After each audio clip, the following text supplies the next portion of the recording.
Hello and welcome to Second Player Press Start. My name is James and I'm joined by my friend Darren. That's me.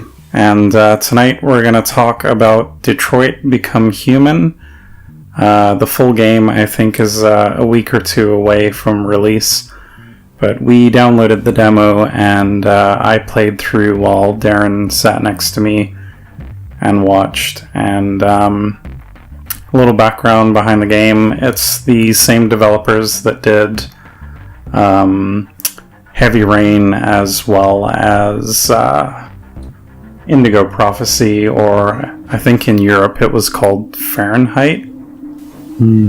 That's right, it did have a different name, but I don't remember it well enough to comment. Yeah, Quantic Dream is the name of the developer, and I was a big fan of Indigo Prophecy and Heavy Rain, so I was pretty excited to play this demo. It's pretty much in the same vein as their other games, very story-driven. I promise all the games we play won't be these type of games, but yeah, it's a very story-driven. Your choices kind of matter in the outcome of the story, and they're kind of promising in this game that playing through it will have a bigger impact. We won't know until the full game comes out whether that's kind of a claim that is true. So yeah, what was kind of your thoughts sitting next to me as I played through this? Well, it is a pretty big claim, because that's something that came up in conversation when we talked about A Way Out and how much are developers willing to create content for a portion of people that are never ever going to see it, unless they're completionists, right? Unless they're going to go through the entirety of the content available to them in every way possible to see what your end results can be, and multiple playthroughs and all that. In the demo, we played through one scene, and at the end we get this neat little flowchart and statistics to show what the rest of the world compares to our choices and things like that. But even on that first playthrough, we realized that we got 30%, I think was the number that we hit for that final decision that we made, and there was, I think, 6 other outcomes. So I find it interesting that if the whole game is going to be like that, and scene is built on top of scene is built on top of scene, the amount of content that people simply aren't going to see in one playthrough, in 3 playthroughs, in 6 playthroughs maybe, is just staggering. It's an impressive design decision, and I think as far as immersive gameplay goes, it'll probably push further in that than I think anything that's come before it. I mean, you've played more of Heavy Rain and Indigo Prophecy than I have, but those had a lot of story point decisions, and you felt, at least in my small playthroughs of them, I still felt like my decisions affected the outcome. So that's how I feel about it. Yeah, it was kind of interesting, because those previous games kind of claimed that your decisions would greatly impact the story, and they did to a minor degree. This game seems, and I think the fact that it's giving you that flowchart at the end of a chapter really actually shows you. It's interesting, because the other games, they haven't broken it down that granular of decision 1 leads to 3 outcomes, and they hide the 2 that you didn't make. Sure. But then it leaves your mind wondering, and we actually restarted the demo once we finished it the first time, and we were successful in our mission. A brief setup, if you're listening to the audio version of this,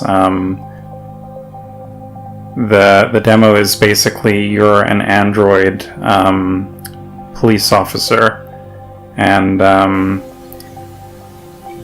more specifically, hostage negotiator. Even that's a more apt title. So you're rescuing this child that's been captured by their android caretaker, I guess. Sure. Is what I kind of pieced together. And he's holding this little girl at gunpoint on the edge of a building many stories up. And you kind of have the option to explore their house and kind of figure out what led to this situation, or you can just go straight outside and kind of wing it. Right. It definitely seems the more information you gather, the more of a chance you have in succeeding. I'd be interested to know in the final game whether maybe gathering all that information actually is not a good thing. Like maybe negative outcomes actually have a positive effect in the story. I mean, it's hard to tell within this demo because it's very much your job is to save this girl. Sure. Which the first time we did it, we kind of analyzed everything and we had enough information to basically save the girl. And the android was kind of sniped at the end. Another outcome was that we saved the girl, but we kind of sacrificed our own life, and we got shot, which I'm interested to know what happens to that character once the next chapter kind of starts. Whether that'll have an impact, or whether these decisions are just kind of tied to each chapter. That is yet to be seen, but if they can deliver on this promise that these decisions will ultimately affect kind of your story, I think that'll be really cool. Sure, yeah. Because we talked about it last time in A Way Out, I think the promise of that immersive experience is really compelling. I think that we talked a little bit about it last time too, but coming from a tabletop role-playing perspective, there's a lot of opportunity in tabletop to make up the story as you go, right? To decide what the outcomes of a thing are when they happen, instead of pre-planning for anything. So you have the opportunity, even in rudimentary theater sports, right? You take what somebody else at the table is giving you, or on the stage is giving you, and you come up with more fiction or more story or more characterization based on those prompts. And that carries you forward to the next thing. And because we can create things on the fly in tabletop and everything is this shared imaginary space, we don't need to create content ahead of time, and therefore don't need to have these discrete choice points that branch into new content one way or the other. But in a game, you have to make all of that up, because everything you're presenting is something that you've already created before the game ships. So I was actually really interested in, you talked about just having this immersive story, and whether that character, our android character's name was Connor, but whether Connor, we knew that he got shot at the end of this sequence in one of those decision trees. And at the very beginning of the game, when we chose our difficulty level, it presented it in such a way where it said something to the effect of, I want an immersive game experience where my mistakes can mean losing a character. And some of those, if you remember, some of those were bolded, right? And I really found it interesting that instead of the standard easy, medium, hard, God mode, nightmare mode, whatever, right? That they're being very deliberate in the way that they write what those modes mean and what effect your choice has at the very beginning of the game, how it affects your gameplay experience practically, right? Because you could choose that I want this immersive experience, but I don't want mistakes to mean losing a character. And if that's the case, then do they simply delete certain character trees so they don't present a clue or something that could lead you down the path to the possible death of a character? Or even if it's just right at the end where you have to make the decision, Do I sacrifice myself? Do I try to build trust with this, what did they call them? The deviant android? If at that point I just don't have the choice to sacrifice myself, because therefore I would die, and that's losing a character. And I've said before I even started the game that I don't want to lose a character. So that's an interesting way to look at that for me, because I find that the idea of persistence in a game like this, where you have the possibility to lose a character, can be really frightening for some players, right? Some players want to see how far they can take the game and what the end result will be despite their actions, and playing as a bad guy, playing as a good person, playing as whatever. But some people don't want to take the risk, right? Sometimes you play the Paragon as opposed to the Rebel in Mass Effect because you want to make good decisions, and you save the bad version of yourself, right, until you've played through once, because you don't want to take the chance that maybe a character that you care about dies, or you end up breaking a relationship or whatever. Even in Life is Strange, I remember there was decisions that I made specifically because I was scared of what the outcome might be if I chose a thing that I kind of was interested in finding out. I'm not sure if that's similar to you. I've typically played these games, and it's funny that you mentioned Life is Strange. Slight spoiler alert if you haven't played it. But there was one scene in Life is Strange where, was it Victoria? I think her name was. She was the girl that was on the roof. I think her name's Victoria. Sorry if I got that wrong, but I actually she actually ended up dying on me, which That's right. It sucked, obviously, because you don't want, she was kind of an interesting character, and I wanted to interact more with her, but in these games I typically like to live by my decisions, even if it's a bad outcome, because at the end of the day this is kind of my story funneled through this game. And the one thing that it would be neat if this game did, like maybe if at the end of a chapter you can go back and replay it, but it would be cool if you could, like, okay, I commit to basically everything that I've done, now show me all the other alternate outcomes, because the only way we really got to see that was kind of hitting restart and trying to figure out, well, is there a way to actually not save this girl? And we managed to do that through, I think it was like our third try. Right. By basically picking every worst option, and sure enough, both of them fall to their death. Sure, yeah. I just looked it up, but Victoria was kind of the antagonist to Max. She was the preppy rich girl. Yes. And Kate was the one. So, yeah, sorry. But in mentioning that, I remembered that when you and I first talked about it after I started playing through it, that I had saved Kate in that particular position, and I didn't really think that it was even possible for her to not be saved.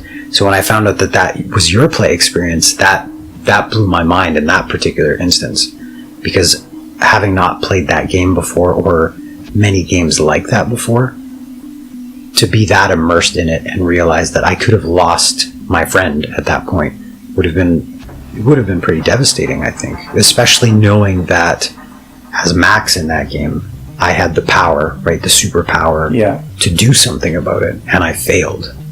So that's a really good point, I think. That's interesting.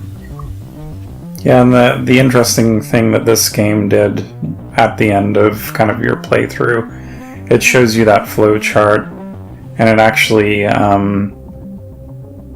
if you have people on your friends list that are also playing this game, it'll show you their kind of path, which kind of expands that, like, water cooler moment of, what decision did did you make, and oh, here's how I played it.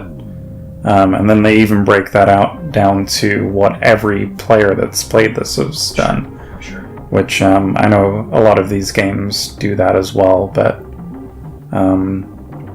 I think this is the first time where we've seen it like just broken down to every. It's almost showing you the kind of what's under the hood, right? Yeah, of like how far you can take this. I found it was really interesting to me to see the meta game, right? And I know at the end of Life is Strange you have those stats, but you don't see necessarily where those branches happen. And this one just presents everything to you in an infographic, right? It's just got this big flowchart system, and it's got your decision points. It's got if you didn't choose a decision with a little lock icon, and then it has a percentage that says how many people made that choice similar to you. Yeah. One thing I did notice is in terms of divergent play and multiple trees, that some of the biggest divergence was right at the end. There were a few places throughout where you could make essentially a yes or no decision. Save the fish, let the fish die, get the gun, leave the gun. That didn't necessarily have long-term outcomes. They were discrete in and of those moments. The gun was probably a bad example because that ended up coming up in the later story. But there were a few pieces like that that didn't necessarily have connecting lines to other parts of the story. And I think, again, from a content perspective, right, if you're kneeling down to inspect the fish, you build an animation within your framework, right, within your engine to show the fish going back into the pool or to stand up again and leave the fish on the ground. So that's not a huge content generation aspect in those discrete end cap moments, right? But they still add to your character and your definition of your avatar, right? Because in our first playthrough, Connor saves the fish, and that matters to you as a player. You're deciding that, at least as the way I'm playing Connor right now, he is compassionate, right? He has a reverence for life. Life matters to him.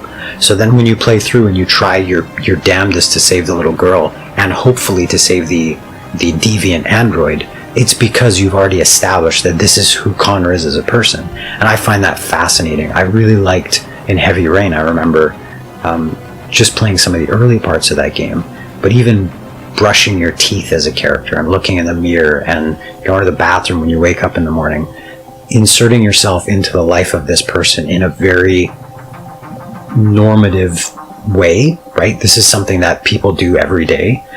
You end up in a position where you feel like you're taking on their characteristics and vice versa, because you're making decisions for them in a very simple and unassuming way, right? You're not doing these big epic decisions, do I save my child or not, kind of thing. It's just like, I'm going to go to the bathroom. That puts you in a position where you are connecting with them, I think, on a more human level. Yeah. Which, yeah, I mean, it definitely had that Heavy Rain, you move the analog stick to kind of, pick up the thing or kneel down, and kind of the motion of how fast you kind of kneel depends on how smooth you kind of move the stick. I did find the controls, like just walking around, and I think it was a gripe even back in Heavy Rain. It felt a little clunky. The camera feels a little off, like a little kind of floaty. Obviously, you probably you haven't experienced that because you didn't get a chance to grab the controls, but it was almost like an input lag of you move the camera and it'll be like a half-second delay of kind of swaying. Not enough that I think it would,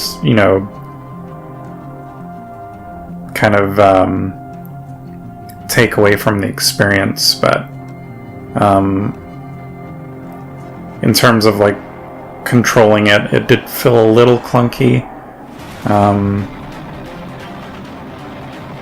Beyond kind of making the dialogue choices, there really wasn't too much there was kind of this mechanic of investigating kind of a scene and rewinding kind of back in time, and then freezing kind of this like snapshot in time, and kind of analyzing the scene and getting clues out of that, which was kind of interesting. I think The Division did something similar. I think they called it like Ghost Memories or something like that. I guess because your character is this super computer almost, it's able to kind of recreate things based on kind of the scenery around it, and you kind of gain clues by it creates this kind of animation. It's really kind of hard to describe, but I thought that was a really cool effect. And the only thing that I thought was a little lame was inspecting, if there was a victim on the floor, inspecting a scene, and you're kind of mousing over the character to find, a bullet wound, or it seemed a little... I don't know how else they could have kind of tackled that, but it just seemed a little boring of like, okay, I'm just gonna move up and down, and then it highlights something, and then you press triangle, reveals a little bit of information, and that's kind of it. Right, it's interesting you mention that, because there's a lot of more casual games out there in the point-and-click adventure genre, I guess you could say, where you are presented with one screen, and you're hunting to find bits and pieces in that scene, almost like Where's Waldo, but interactive, right? Whether you're looking for a piece that you're going to add to your inventory that you can use in another scene, that kind of thing. But I felt that took on that aspect, right? You're looking around this 3D scene to find these things that we as players don't know exactly what we're looking for, but if you're looking towards points of interest in the scene itself, then maybe a little thing will pop up and it means there's more information to be found there. Now, as a viewer, I didn't see that as a boring element, because I was still interested with, well, what are we going to find, and what new things are here for us to explore. But it sounds like for you, maybe because you were the one controlling it, that you just wanted to get to that next thing. Yeah, it actually kind of reminded me of those old, like, LucasArts, like, adventure games that you were describing, where you are mousing over everything. And I remember in those games, all I would do is just, like, click the mouse button rapidly while I'm moving over the scene. There wasn't really much to it, and I kind of felt that same way with the controller. It's like, I don't know what I'm looking for, but if I move the stick a bunch, it's going to highlight something eventually, and then there it is. Right, eventually I can get to the next step. Yeah. Right, yeah, that's interesting. Speaking of what happened in those sequences for me was the idea of this image in the fiction, right? This fictional image that's presented to us, but this overlay of digital framework that the Android sees over top of it, right? Not necessarily seeing the triangle button icon, because that's for the player to know what to do something, but the fact that the Android is seeing this and processing that information into something that they're then using that analysis of the scene to recreate what actually happened, right? So we see the dead officer on the ground, and he's been shot a few times, but because of his hand, and we see what would it be, like gunpowder, stains or whatever on his hand, that he fired a gun at some point. And then when we recreate the scene, we realize that he fired, and then when he got shot, he threw the gun, and that's how we find the gun under the table. Right. So it recreates the scene, and it reminded me of detective mode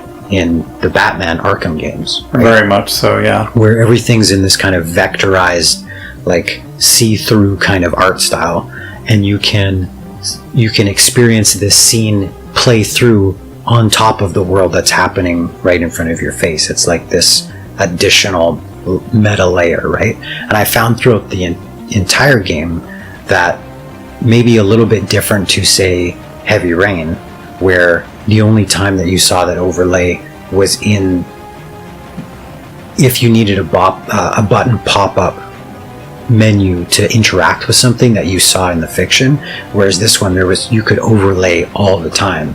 And the idea of this, science fiction game, and you're playing through the eyes of an android who sees the world differently, who has all these overlays, and this, like you talked about, this supercomputer brain that can recapture or reanalyze or even recreate these scenes that have happened. And I thought that was a really interesting way to look at that. I remember one of the newer Splinter Cell games, where they overlaid some of the text right into the scene, so that your prompts for moving forward or going to your next mission, or over there you can see something in the background that is this text prompt sitting in the scene, that in the real world we don't really see that, obviously, right? In our alternate reality or whatever games or something like that. But it just felt like there was this whole extra level meta layer that for us as a player was really important, but it still felt to me natural in the space of the game world, because we were looking through the eyes of an android, and this is what that android was seeing. Yeah. So I thought what was interesting about that is there's a lot of game mechanics in there, but it didn't spoil the immersion, in my opinion, because we were looking through somebody else's eyes that would naturally be seeing that scene the way we were seeing it. Yeah, it makes sense in context of who you're playing. I think if you were a human, it wouldn't make much sense. Right. In fact, if I remember in Heavy Rain, sometimes in the detective scenes you'd have to put on like these glasses or something. Yeah. And that was their way of carrying that fiction forward without breaking the immersion of, well, how do we show these elements in the scene without it being really like a broken version of reality, or a different science fiction kind of or mystical or something like that. Yeah. So, did you find, speaking of those text prompts, there was stuff that was part of the fiction, but then there was stuff that was metagame, right? It showed your probability of success. Every time you found new information, it would up your probability of success. And this was just this percentage score on the screen that was changing and constantly growing as you learned more about the characters, about what happened. Did you find that at all? It seemed to me that helped you make a decision of when to go outside and whether you were done searching, but I noticed you didn't try to get 100%. You weren't trying to be completionist, because there was also this constant reminder through the things happening in the fiction that you had limited time, right? For sure. I think what I would do if I was the developer, like, if you're playing up the fact that you're this android character that can determine the probability of the outcome of the situation, it would be really cool if they instilled all that confidence in you and then something goes wrong. Like, I think it would be kind of because machines are known to fail, right? Sure. I'm wondering if there's situations in that game where you suddenly don't feel so safe in your decisions. Maybe you're at 98% and then something happens where it drops down to 2%. Right. I think they have a good opportunity to use that as kind of adding tension when you think things are going well. Sure. In this demo, the first playthrough where we were at kind of in the 90s, I did feel like, okay, there isn't really much that can go wrong here. So I'd be interested to see in the full game if they take advantage of that and maybe use that to manipulate the player in a way that you don't always feel so safe in your decisions.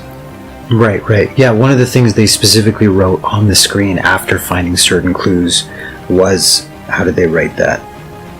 The idea that unlocking this clue will lead to beneficial actions or dialogue choices, in so many words. It wasn't written exactly like that, but paraphrasing, they had on the screen, as soon as you hit certain items or checked off certain things, by unlocking this thing, you will have more beneficial options or actions available to you. And again, to me, that's this metagame element, just like that percentage score of, because I'm doing this, I'm setting myself up for success, right? Now, I wonder if not only are you breaking, in some capacity, if you go with what you're saying and you break that probability score from 98% down to 2%, you're putting yourself as the player in the same experience that the android is feeling at that exact moment, which I think is this really interesting connecting point between your in-game avatar and you as the player. And I think those moments in games can be really powerful, and that's a thing that games as a medium gives players that I don't think other mediums do in the same way. In the idea that you can feel that a character, when you're reading a character or watching a movie, you understand that they might be feeling guilt, but you yourself are not feeling guilty. And yet, in some of these positions, maybe if there was more relationship built between the girl or the little girl, maybe we would feel guilty as a player that I let her die. I find that's really interesting to me. Yeah. Yeah, I mean, it's, I was happy with what I played. I won't be canceling my pre-order. And I'm definitely interested to see how they kind of continue the story of these, androids in a human world. I think there's a lot to speak on kind of how AI is very much kind of taking over our current world, and I think there's a lot of room to kind of have a message with this game kind of speaking to kind of our current kind of landscape of technology. And Sure. I remember Quantic Dream putting out a small little video of an android that she was just built. It was like this 9-minute short film, basically, of the creator talking to the android and the empathy that you felt for this android character in that. It was pretty heavy, right? For sure. And I feel like, based on the fact that they're releasing this now, there was definitely some connection in the stuff, that the fiction and the story that they were exploring back then when they released that to this game now. Yeah, it's been a while since I've seen that video, but I remember that. So any final thoughts? We the only thing we didn't really talk about was the visual design or the sound design, the graphics, anything like that on a technical level. Yeah, the score was subtle enough that it kind of swelled when there was tension. But that was really good. The voice acting was it fit the tone, and nothing really stood out. Graphically, I thought it looked really good. The atmosphere, and you could tell it was kind of this near future vibe of it was sci-fi, but it was still kind of grounded in reality. And I definitely dug it. That reminds me, you mentioned earlier how your control scheme felt a little janky, and I'm wondering if to push for the cinematic feel of it, if you think that maybe they delayed some of the movement controls just so that things didn't look janky on the screen. I wonder if you think that was deliberate, or if you think it's a demo and they haven't quite polished some of those aspects. Yeah, I don't think... I think with this demo, it's pretty much going to be how the final game's going to be. Maybe they're just a studio that they kind of feel these controls are what this game should be, and maybe it's just a personal thing. Again, I don't think it's going to be that big of an issue. I've got through 2 of their games, with and my only complaints with those games were the controls, but again, it wasn't. I still love those games, and yeah, I'm very much looking forward to this one. Nice.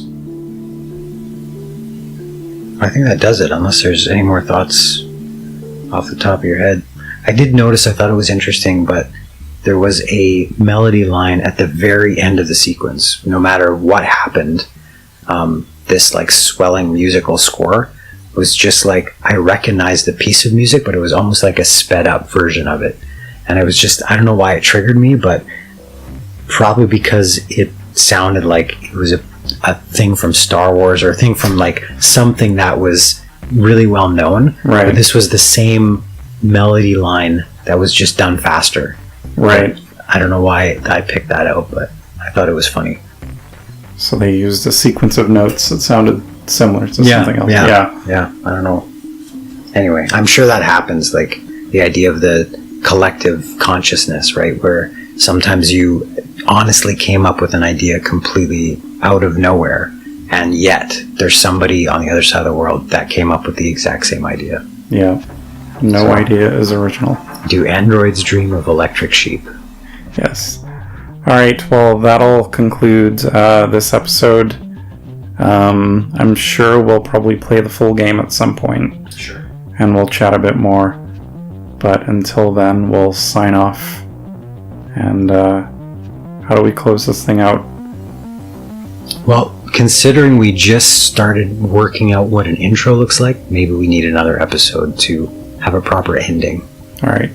But last time we said, say goodnight, James. Good night there.